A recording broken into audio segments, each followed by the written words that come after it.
A very good evening to all of you, and welcome to this webinar and the series of conversations that we plan to have. I'm Shambu Prasad, a professor at the Institute of Rural Management, Anand, and one of the editors of the book, Farming Futures, Reimagining Producer Organizations in India. We have with us today the other editors, Dr. Ajit Kanitkar and Dr. Deborah Dutta. We welcome all of you to the series on framing FPO futures, where we hope to have a series of conversations with the authors of some of the case studies that will help us understand better and explore the management and governance of FPOs in India. The book that we are referring to, Farming Futures, has 15 case studies, 12 on FPOs and 3 federations of FPOs. The book emerged out of an intense collaboration amongst 28 authors for over 2 years, and in some sense is a sequel to an earlier volume, Farming Futures, Emerging Social Enterprises in India, edited by Dr. Ajit Kanitkar and me. These cases have been jointly explored and written by academics and development practitioners. And an earlier collection of short pieces or blogs by the authors was published as Fields of Change in the Small Farm Incomes website, and we will share the link with you shortly. 7 of the 12 FPOs that were examined were with women farmers, and today we will be discussing the Pandhana Pashupalak Farmer Producer Company Limited, which is chapter 10 of the book. We will, after an introduction by the authors, by Deborah Dutta, we shall begin the conversation with the case authors, following which we shall open up for discussions from the participants. Deborah, over to you. Great. So as a co-editor of the book, I'm glad to introduce Shilpa Vasavada and Naveen Patidar. As mentioned, they authored the case study on Pandhana Pashupalak Producer Company Limited, which is based in Madhya Pradesh. Shilpa is a gender and livelihood professional with vast experience in gender mainstreaming and livelihoods, largely with the non-profit sector in India. She is the founder-convener of a state-level network of civil society organizations on women's land rights, where she led the network for about 15 years.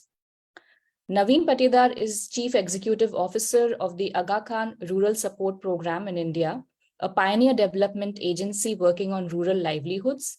He has more than 15 years of experience in designing and managing large development projects in the areas of water, sustainable agriculture, rural livelihoods, energy, and women empowerment. So without further ado, let's jump into a discussion of their case study. Thanks, Deborah. Naveen, AKRSP or Aga Khan Rural Support Program in India is working with several FPOs in different states. In the case, I think you mentioned, with over 5,000 farmers and about 28 FPOs in 2019. When you were looking for the case study, why did you choose the Pandhana case? And can you tell us a little bit briefly about the Pandhana FPC in terms of when was it started, how many members are there, what is its current turnover in 2020? Yeah, over to you, Naveen. Yeah, thanks, Professor Shambu Prasad. Thanks for this opportunity. We have chosen this particular producers company out of several which we have promoted. There are several concrete reasons. The first being that it deals with one area which is extremely neglected. So while there are so many producers company around, let us say, crops, or there are so many producers company around commercial poultry, but this particular one really deals with backyard goat rearing and poultry. Second is, it is owned by most marginalized community, that is tribals, and within tribals this is owned by tribal women. So in that way we found that the product it is dealing with and the community which owns the FPO is unique, and it may have a lot of learnings for the people who want to really empower the most marginalized within rural society or community. The second aspect was, of course, we were looking for impact rather than turnover. We really focused on the impact which it is creating on the shareholders. So that was a concrete idea, that rather than turnover and these figures, we look at the impact part. And of course, third one, as I was saying, that the area which it is dealing with is highly unorganized. So goat rearing and backyard poultry, the trade of this sector is highly unorganized, and this particular effort was to organize the highly unorganized sector. So these were, I think, some of the reasons. That is why we chose Pandhana as the case for our book. So Naveen, would I be correct in saying out of the members that exist, there are also people without land in this FPO, landless women farmers or goat rearers? Yeah. So mostly the shareholders, the members of the company, they belong to landless category, or they are just the marginal farmers. Yeah, so Naveen, just a little bit of idea for listeners on the size and scale of operations. How many members? What's the kind of structure you have? Which region do they come from? What's its turnover maybe a couple of years back when you wrote the case study, etc. Yeah, so this company exists in Pandhana block of Khandwa district in Madhya Pradesh. And as I said, it is owned by tribal women. It reaches out to around 30 villages and around 550 shareholders. They deal mostly in goat rearing and poultry. And their services are like vaccinations, deworming, making good quality chicks available to their members. They also sell poultry feed, goat feed. They produce themselves all these feed materials.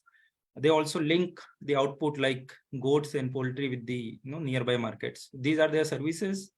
And their turnover in 2020 was around 30 lakhs. And recently in last financial year, it has touched 50 lakhs. But as I said, the focus is not on the turnover, but on the impact. Thank you. Yeah, Deborah. Yeah, so my next question is for Shilpa, and I was curious to know, like, how did you get involved in this case study, and what motivated you to really explore Pandhana as a case? Good question. Thank you. Thank you for this opportunity. Well, I think the motivating factors were, I think, largely, I would say two. So I've been working independently on gender and livelihood issues for long now, about 2 decades, and gender and livelihood issues and institution building both.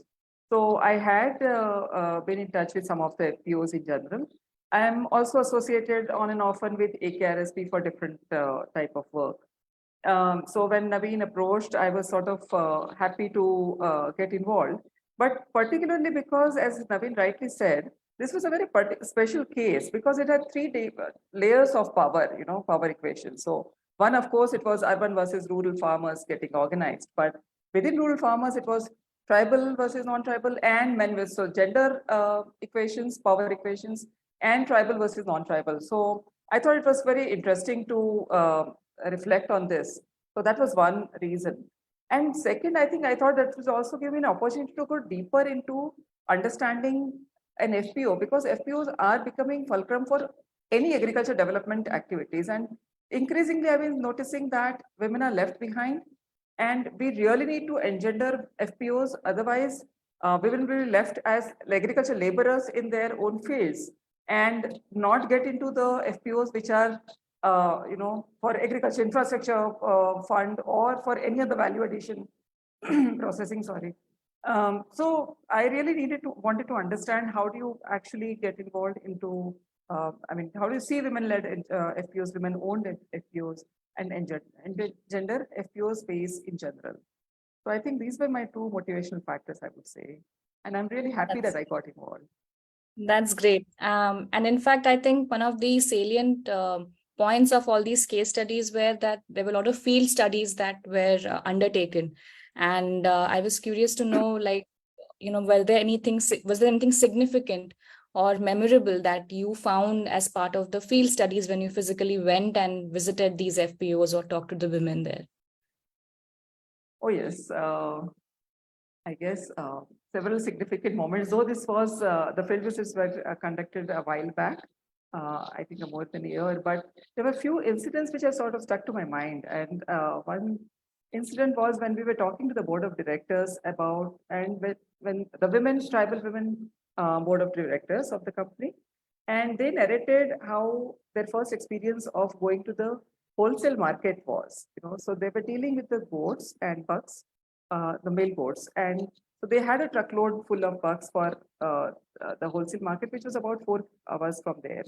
And so imagine a group of women who were stepping out for the first time, not in general, but specifically for marketing purpose, a business purpose, for an issue like this, like taking a truckload of bucks along. And it happened to be a night market. So it gets conducted from 9 p.m. to 4 a.m. So they narrated when they reached there, they were so sort of, they became so nervous and maybe scared a bit because it was completely pitch dark with only goats around and all men dominated market. So completely men dominated market in a very different environment they were there. And all that they did was to sit in a small chamber of an agent and did not step out of the market, of the chamber. And that has sort of left such an impression on my mind as to how markets could be engendered. So I will not go in for analysis, but this is one incident that they narrated and this really stuck to my mind.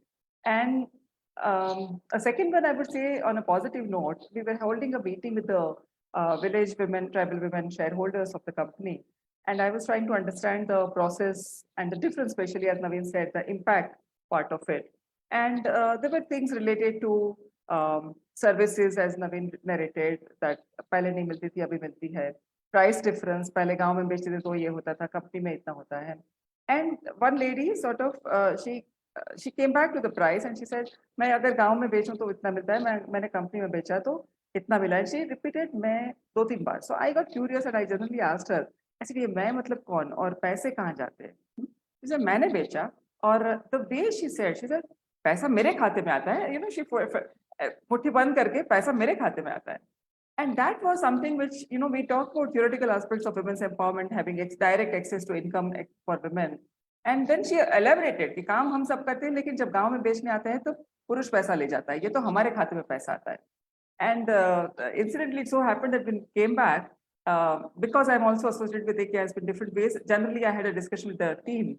And the one who is looking at FPOs for a long time, the first exclamation that he had was, Shilpa, मैंने कभी सोचा नहीं था कि इतनी बड़ी impact हो सकती है. When we are giving money, तो वो जो देखा वो उसकी मुट्ठी बंद करके. So these are 2-3. There was a third example also, but I think in the interest of time, I think I'll stop here and maybe we'll come back. Yeah. No, thank you. I mean, these are such vivid, explanations and images that really need to stay with us when we are talking about women FPOs.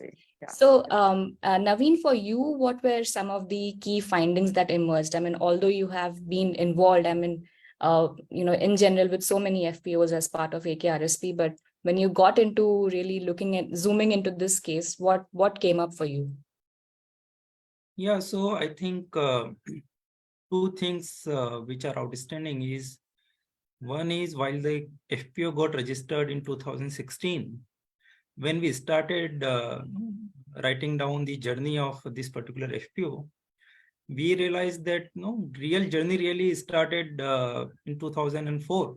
So much before actually the FPO was registered.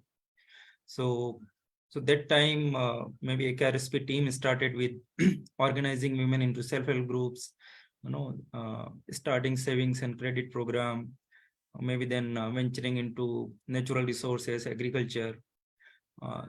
Then somewhere AKRSP team realized that no, we are not touching the most marginalized, those who are really landless and marginal farmers, whose main income is not the crops, but their main income is either wage labor or the livestock.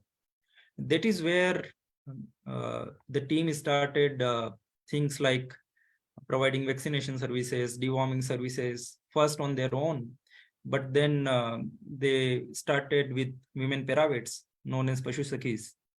And Pashu Sakhis started giving deworming, vaccinations, those kind of services to livestock rearers. But then again, it was realized that no, they were too much dependent on AKRSP for the backup services like procuring medicines and giving it to Pashu Sakhis, and Pashu Sakhis going to villages and providing these services. Then came actually the institutionalization of whole effort. And in 2016, actually, when we were discussing with NABARD that there can be some ideas around FPOs, so we chose this particular theme, that there is a background work which is already done. There are self-help group women, there are Pashu Sakhis, there are some services going on the field. Why can't we institutionalize and make it self-sustainable? That is how this started. So the point is that FPO was registered in 2016, but the effort started maybe 10 years back, and a lot of background work had already happened. So that is one thing. Second, we have realized that in cases where let us say, the services like deworming, vaccinations, castration, these are largely absent for small livestock. So no one is providing those services. For private practitioner, it is not a very lucrative business. For government, because there is only one veterinary hospital in a block, or there are a couple, but they are simply not able to reach this kind of households who owns the small livestock. So we really realized that while we talk about value chain development and everything starting from production to marketing, in some cases, actually production stabilization is very important. So let us say if you provide these absent services and reduce the mortality, improve the productivity, then I mean, it can do wonders. So for example, in this particular case, we found that the mortality rates of goats, it has come down from 35% to below 5%. In poultry, similarly, the mortality rates has come down to 8%, which is huge improvement. So providing such basic services, which may not give turnover to the company, but it can have huge impact on the shareholders. So I think these 2 points are outstanding, that in some cases, production stabilization is very important. And they can access the traditional market. Second is good FPO require a lot of background working, and that platform was available to this particular FPO. Thank you. Thanks, Naveen. I think that's a really important point, because some of our audience also raised this question of accessible veterinary care, and how can that be part of the entire model, actually. And we probably can get into that if time permits later. Professor Shambu, did you have any questions you wanted to ask? Yeah, Shilpa, I think as a gender specialist, and I think you've been arguing a lot also through various other platforms on the role of women in FPOs. And you've had an opportunity to look at the Pandhana case study up close. So can you kind of, give us in a gist, as people are now trying to get into establishing more and more FPOs that are largely women-centric. What are the 2-3 things that promoting institutions should do to engender FPOs? And also a related question is, how do women see markets and business very differently from men? So these are the 2 questions we would like your insights on. Sure. I think I'll start with the second question first, perhaps, because there are many points that we really need to put in place as systems for engendering FPOs. But if I just focus on markets and business and how women see it differently. So I think partly women see it differently, and partly we also need to consider the gender constraints, because of which we need to take different steps. So I'll just perhaps refer to both, maybe. So I think I just narrated one story about what they felt when they went to the wholesale market, the night wholesale market. But at the same time, the second side of the coin was that they tried out local markets in two ways. One, local market as in the range of 25 to 30 kilometers, and the other was weekly markets held within the cluster of 3-4 villages. And both were pretty successful, not just from a business perspective, which in fact they earned a little more than what they were getting in the wholesale market eventually. But from the point of view of women, as you rightly asked me, so women were very comfortable over here. So I guess the familiarity of women to the local markets is very important than something which, when they go to the distant market in an unknown place, with of course a men-dominated market, which is over here as well. But they were very confident. They in fact mentioned that we've now learned to deal with and negotiate with the traders now. Now that comes only with when you are a little confident of going there and you're not scared. So they're very comfortable in the local markets in the range of 25-30 kilometers. That's one. And I would say, so for certain products, I think one should perhaps definitely focus on strengthening the local markets when we are referring with women FPOs. That is one part I would like to say. Second, I think women also, I mean, from the same case study, and then I also looked at some other women FPO case studies. They're very comfortable where they have a social networking.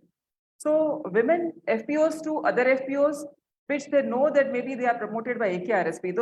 So FPO ecosystem, even if they were in other districts of MP, Burhanpur and Dar, etc., which were not the places where women had gone to, but they could relate to. So something which they can relate to, they were very confident, comfortable with. In the percentage, as percentage turnover, it's sort of minuscule in the sense 2-3% perhaps. But for them, when you ask them, they proudly say that we are connected with them, we send our products there. So they were very confident, comfortable with that. So how do we build a FPO ecosystem where the products are interchange, and especially the women FPOs, where they feel comfortable with their social networks? How do we take advantage of the social networks which are already built and created in terms of market? That is second part that I was thinking about, and that's how they say it differently, and the engineering part perhaps could look at that. And the third, I think, is the weekly market that they've tried out. Right now, perhaps it is at a pause for some time, but because of some operational issue, but they found it very useful in the sense of the cluster-based weekly market for two reasons. One is woman board member can sit there, and hence there are more higher footfall of women. So women being there, they not only get fresh mutton, the turnover is higher, the health benefits are there, but even from a women's perspective, women as a consumer. So how do you have B2C, B2B with the FPOs, B2B with local traders? And fourthly, I think, how do we also put a sort of label to women FPOs in the sense of gender tag or women FPO tag on the products that women FPO produces, because they go through these constraints gender constraints at each step of their cycle. So it's not just the final product which comes out like the men FPO, which is dominated by men, but they go through these gender constraints and they've come up. So can we have more incentives, more support for market to women FPOs by labeling them as women FPO or women-led FPOs? So these were 3-4 things which, just keeping in mind the market and business part I'm talking about, there are other things also which we need to look at when you talk about engineering FPOs. But right now, maybe I'll just keep it limited to this. Thank you, Shilpa. Those are some really important points. Naveen, so it's been more than a year since this case study was written, and I think people would want to know how is the FPO performing now, and have there been any updates or improvement or changes since the time this case was written up? Yeah, so there has definitely been some improvement and changes in the FPO's functioning. First of all is now they have their own office. So they have leased out a patch of land for long term. They have built their warehouse, office. They have also started production of day-old chicks. So while earlier they were procuring this material from Maharashtra and distributing it to their members, now they have their own hatchery, which is solar run, and they have production of this day-old chicks, and it is leading to a couple of benefits, like it is more cost effective. Also, there is less mortality of chicks, of course, because it is not transported from far off places. So that is one benefit. There are also discussions ongoing on change in the governance process of the FPO. So earlier we found during our case that Pashu Sakhis had a lot of say in the overall governance of this particular FPO. And we found that this might be okay in short term, but in long term, the shareholders should definitely identify some other members who can also be leaders of this FPO. One interest, and there is improvement, of course, in the turnover. So when we wrote this case, the turnover was around 29 lakhs, but the 22-23 was 50 lakhs, and it was profitable. Also, this was the first year when I think most of the business they did on their own. So AKRSP was less involved in terms of procurement of inputs and outputs and everything. So they used their own capital. They sold all their services to their members, and that is how they generated this turnover. So in a way, it is real turnover without AKRSP's hidden subsidies or something like that. So that is another aspect. The interesting and maybe also somewhat concerning fact is that last year their CEO ran away with some money. So without resigning formally from the FPO, one fine night he just ran away. And the board of directors had very hard time actually to deal with this particular case. And I assume that there is still some money pending with him. So in that way, it also gives a lesson that there has to be as little cash as possible with the FPOs. And I mean, the kind of CEOs these FPOs have, they are not very professional. So you cannot expect them to properly resign and give the notice period and then go away after full settlements. And this may happen with any FPO, which is where we have really marginalized communities as the shareholders and board of directors. So this is one area which I think this gives a good learning to our own team, that what kind of precautions has to be taken for this thing. So yeah, these are some of the I think recent updates about the FPO. FPO is still doing very good. It is running strong. The turnover is increasing, profitability is increasing, and slowly it is becoming like self-reliant. I would not say that it's not dependent on AKRSP. A lot of dependency is still there, but yeah, slowly it will get there.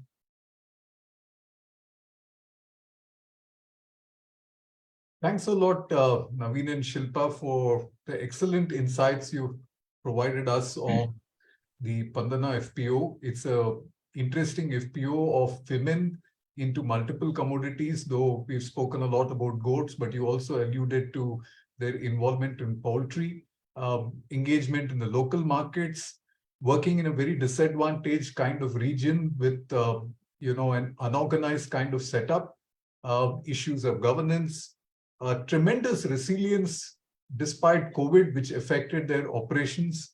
And, I think a clear signal also that running an FPO takes more than 3 years than the project time period. So those who are probably interested in looking at FPOs need to look at it as a 5-year, 7-year kind of process. And these number of years might even increase if you look at gender-based women FPOs becoming leaders over a period of time. And also for frankly sharing your insights on the challenges that can happen at any point in time. So what we'd like to do now is I'll pick up a few of the questions that people have already raised, and I would encourage the participants to share a few more in the chat box. And I'll open it up to either of you to respond to any of these questions. So let me start with a question that has been raised by Pathasati from Skill Green. Essentially, the question, I mean, he has several questions, but maybe we'll just take 2 or 3 of them. So the first one is, do we need to separate FPOs working on livestock or agri-produce, or is it better to have one FPO working with farmers on all produce? Does it make sense to have separate one FPO for women working on livestock and one for men working on agro-produce?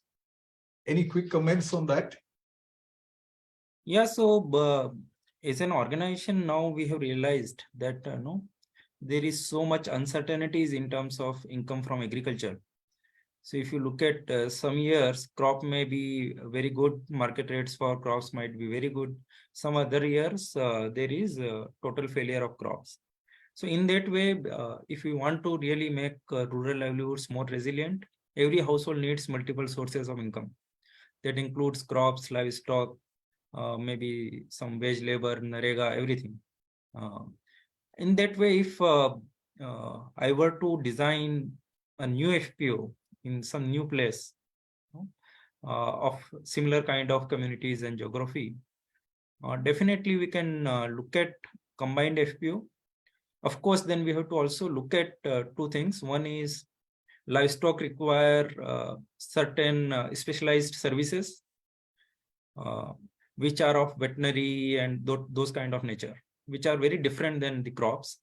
So while there can be same FPO, which can provide services to both the sectors, crops and livestock, but then the technical depth is definitely required for both the sectors, and it has to be inbuilt.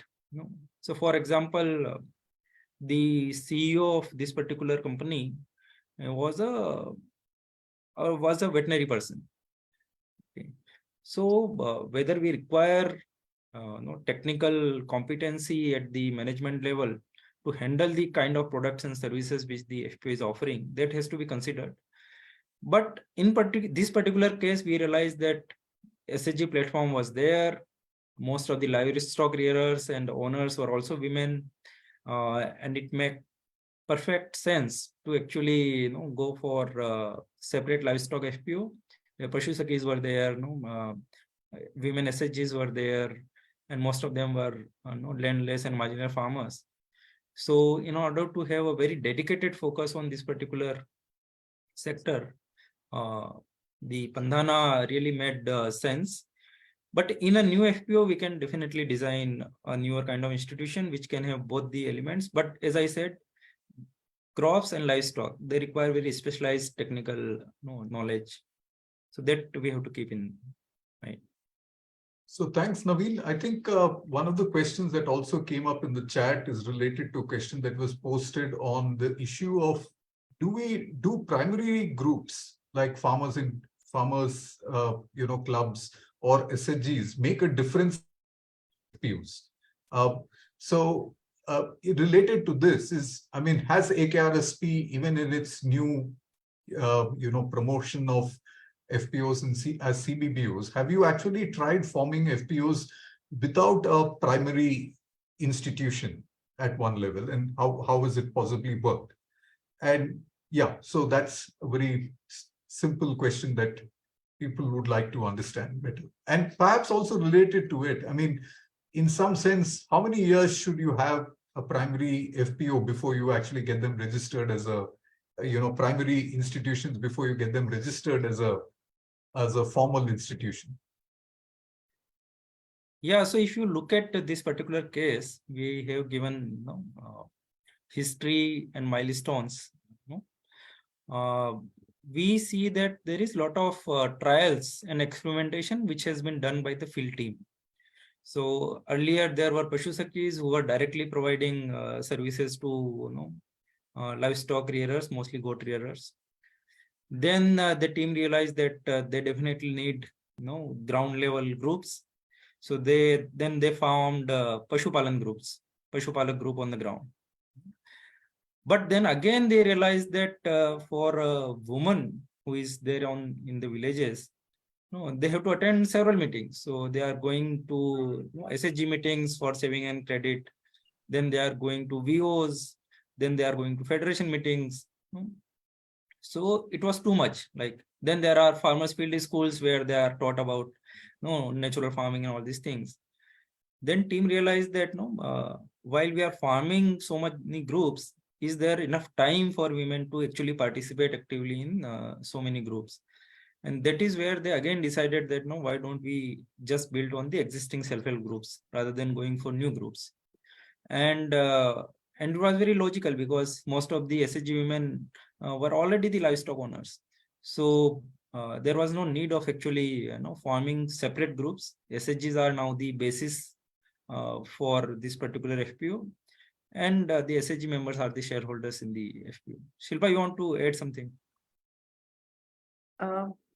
Not for this, but the previous question, which is related to this, Partha's question about women and livestock and men for farming, for crop farming. So no, not definitely not. And I think what Naveen said right now, Pashupalak groups were of mixed, of men and women both. And the team actually realized over a period of time that men were not getting interested. And then they incidentally during that time only they went through this process of gender analysis, etc. And they realized what they were doing, who was playing what role and how the benefits were flowing, etc. So that's where I think they decided to focus on women for poultry and goat. But certainly the agriculture FPOs have to be mixed. And as Naveen said, it could be joined as well because women are also farmers. So I just wanted to add that at this point. Yeah. In terms of your second question on how many years it requires to formalize any effort on ground, I simply do not have any answer to this because there are all kinds of experiences. In this particular case, it worked that after 6, 7, 8 years of efforts around livestock, they could formalize and institutionalize the whole effort. But in some other cases, in fact, we ourselves decided that in the nearby blocks, we are not going to form any new livestock FPO. So if there are Pashu Sakhis, there are SHGs, there is no need of formalization. Sometimes your objectives can be achieved just through some other means. But yeah, if a sound FPO is required, at least I think 3-4 years of background work is definitely required in order to stabilize the business idea, to find out leaders, to test ideas before it is being registered and formalized. So I think that kind of room must be allowed to community, and every community has its own pace of learning. So I'm not saying that every community needs that much time, but of course some time is definitely required before FPO is registered. So thanks, Naveen and Shilpa. I think one is a direct question from Navneet Kumar from the Aga Khan Foundation. I think he's asking a practical question on what was the reaction of the local butcher or traders towards a live body weight system of goat marketing that you had started. And maybe what are the major challenges one can face while running a goat-based FPC? Naveen, briefly on this.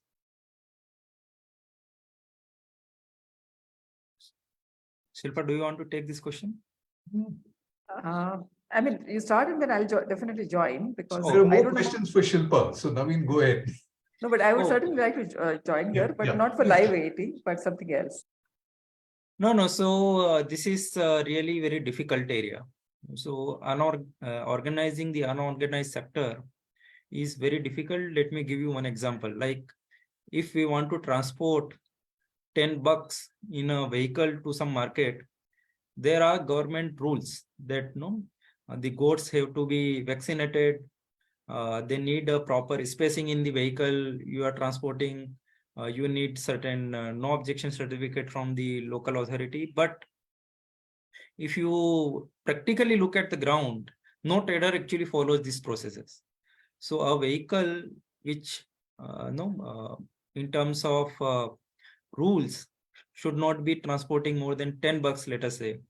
They are transporting 20, 30, 40 bucks, no taxation, nothing. So in that way, if FPO want to do business formally with following all the rules and regulations, it is really, really difficult to formalize this kind of business. So that is one.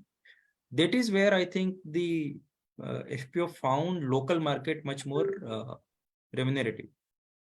And they started processing meat and selling meat in the local haats and established their makeshift shops. In terms of profitability, they are doing very good. So it is local bucks as well as local processing, local selling. So there is no transportation involved. There is no risk involved in terms of no mortality during the transportation. But of course, there is competition from the local meat shops. And we found that there were a lot of conflicts and frictions which emerged on the ground. So team and the BODs, they had to face a lot of resistance. And I think several rounds of discussions, negotiations happen in this process. But ultimately, if these are local efforts, local processing and local marketing kind of efforts, then the community is with you and they can manage the local conflicts. But yes, there are conflicts and those conflicts have to be resolved and managed. Yes, Shilpa, you wanted to add something? No, I think Naveen has covered what I had in mind. So they did face issues and Naveen has already talked about it. So that's perfectly fine. So I'll just take two questions together that have come up. One is by Rupali Awadi from Grameen Foundation, which is asking, how do you enhance women participation in FPOs? And the second, I think, is related to that is, how do we approach gender in a practical and balanced manner with FPOs, keeping in mind the priorities of FPOs and its member? So there could be a tension about trying to engender FPOs, and members might possibly think about it somewhat differently. So in a sense, how do we enhance women participation without losing out on issues of profitability and so on? So I think I would say that FPO's objective is not just profitability. I think Naveen put it right in the beginning, very upfront. And the Pandhana company also has that right in the objectives of creating identity and visibility of women as the objective of the company. So unless you have a stated objective, you will keep on thinking that business is the only objective. That's one. Not to say that business is not important, because as we've discussed, both have gone hand in hand. How do you increase participation of women in an all women's FPO where you have base as SHGs or FIGs of women? Then there is a direct link of the board of directors with the groups or the CEO with the groups, and there is participation of women. I suppose your question is in the context of a mixed gender groups where you have men and women both. It's just, I guess it's a question of mindset. And somewhere I also read about somebody's question, I think RP's question about capacity building.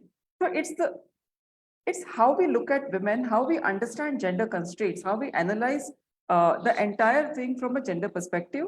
And we don't need to do something different, but what we are doing, we need to definitely do things differently for when they're women.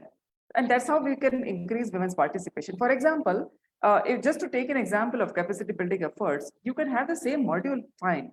But the pace at which you work, sometimes the methods that we are using, sometimes the terms that we are using may be very different, especially in the initial stage when women shareholders are or women board of directors are just taking over, So we just need to sort of create that proper foundation, after which they would sort of, do wonderful. But if we have missed out on those initial foundational aspects, then they will not be able to make up with the men who are more exposed, who know this terminology, who knows business and market much better than men. So it's not that women can't, women don't have the dreams of business. In fact, one of the things that I wanted to share, and I'm so happy to hear this update from Naveen, which when you, Deborah, you asked about memorable moments.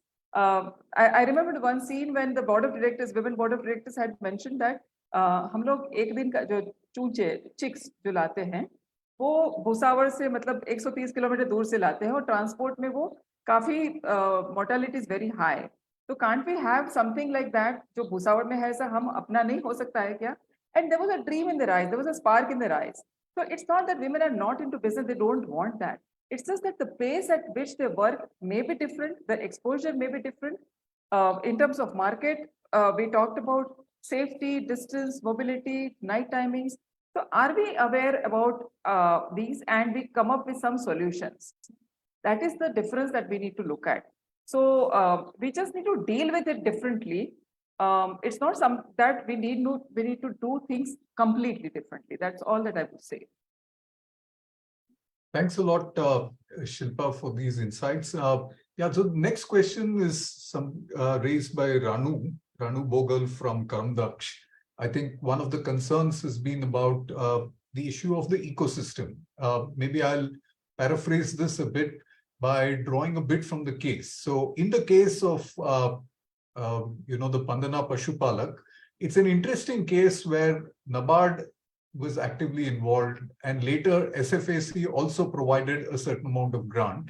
And AKRSP was also able to leverage from other kinds of sources, which includes APPI and Bharat Rural Livelihood Foundation, etc. So in a sense, I think there have been a few questions around the issue of the ecosystem around supporting an FPO. But I guess Ranu's earlier question was related to this point about how do you mobilize initial investment for an FPO for smaller organizations? Do you have any suggestions to tackle this barrier?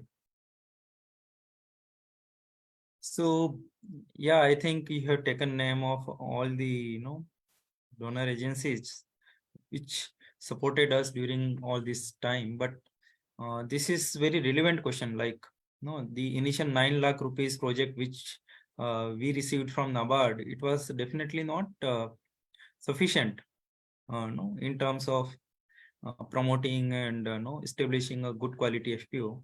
So we had to supplement it, and the supplementation came from several sources, like whether the equity grant from SFAC or the Azim Premji grant, continuous support around training, capacity building, equipments, machineries which recently being established.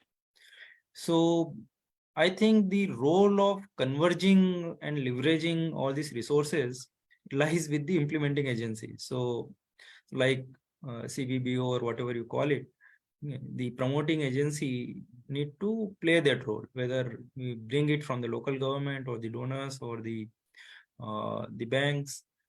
The role, the burden lies with us, those who are implementing on the ground. But then there are other ecosystem services, like let us say you need medicines, then you have to deal with local veterinary department. Sometimes you get a lot of material support from them. They also provide some technical support in terms of knowledge. In terms of, they also help you when there are risks. So because let us say FPO is also providing services which may be risky in some matters, like let us say vaccinations or something goes wrong, then the local veterinary department has to be there with you. So I think ecosystem includes everything, the local support from the government, the panchayats, then you need federations, SHGs.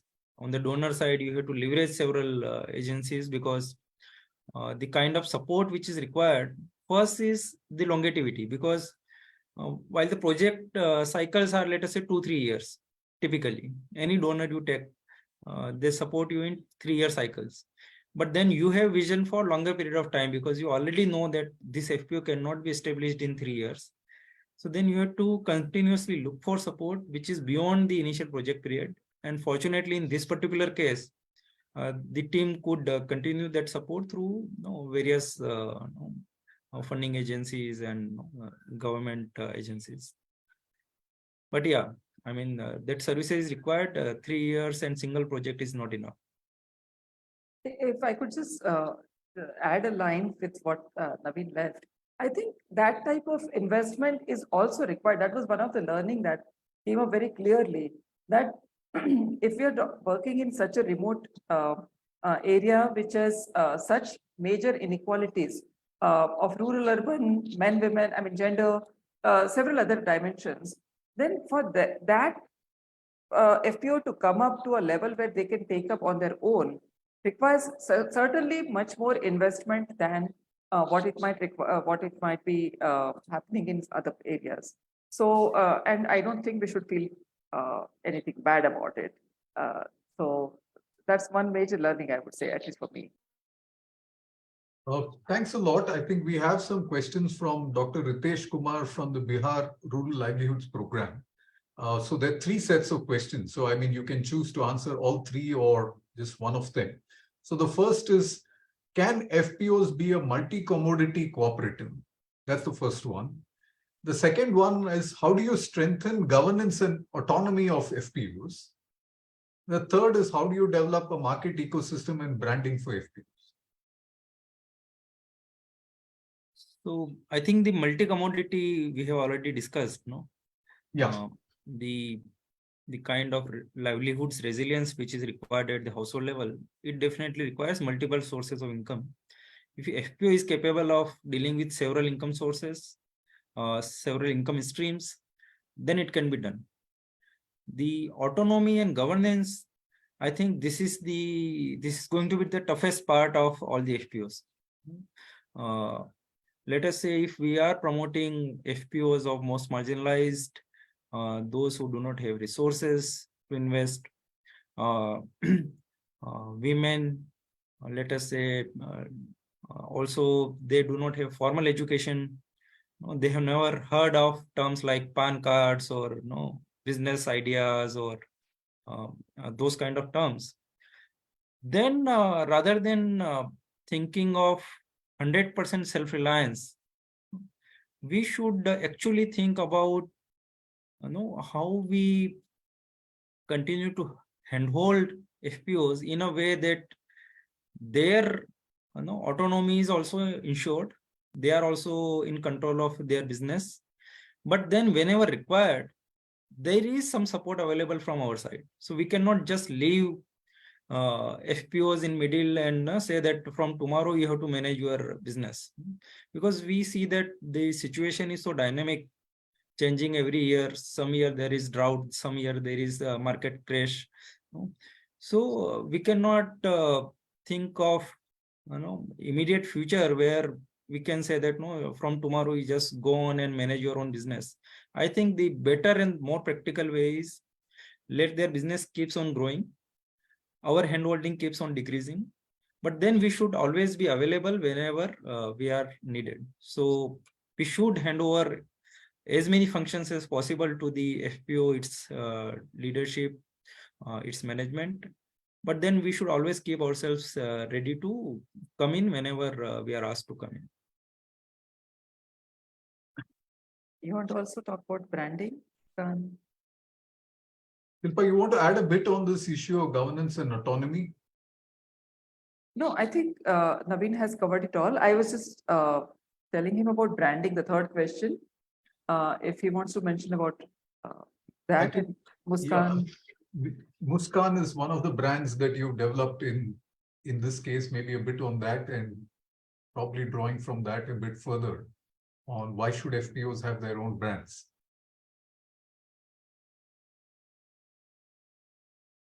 Okay, I thought Naveen, I thought you will continue. So this particular company has come up with the brand of.